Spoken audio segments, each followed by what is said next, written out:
Hi hello నమస్తే అండి. ఈరోజు మ్యాచ్ ద ఫాలోయింగ్తో ఉన్న క్వశ్చన్స్ డిస్కస్ చేసుకుందాము. లిస్ట్ 1 లిస్ట్ 2 ఉన్నాయి.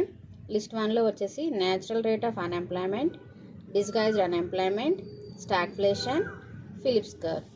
లిస్ట్ 2లో వచ్చేసి Arthur Lewis. Second one coexistence of inflation and unemployment. Third one links inflation and unemployment. Fourth one Friedman. Natural rate of unemployment అనేది ఫ్రీడ్మెన్ యొక్క theory.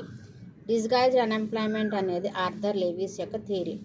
Stagflation టైంలో situation ఎలా ఉంటుందంటే economy links inflation and unemployment. ఇన్ఫ్లేషన్తో పాటు unemployment కూడా ఉంటుంది.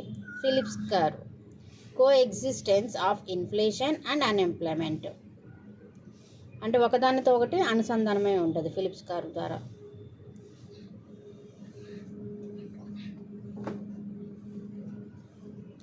Next, match the following question. List 1 Calder model of trade cycle. Second one J.R. Hicks theory of business cycle.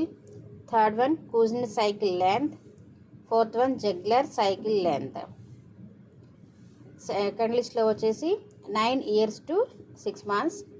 Second one principle of acceleration. Third one based on saving and investment. Fourth one 16 to 22 years.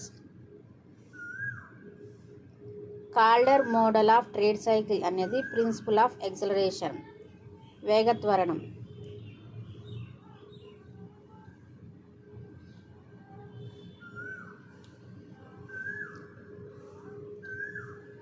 JR Hicks theory వచ్చేసి based on savings and investment. Kuznets వచ్చేసి 16 to 22 years. జెగ్లర్ cycle వచ్చేసి 9 years to 6 months.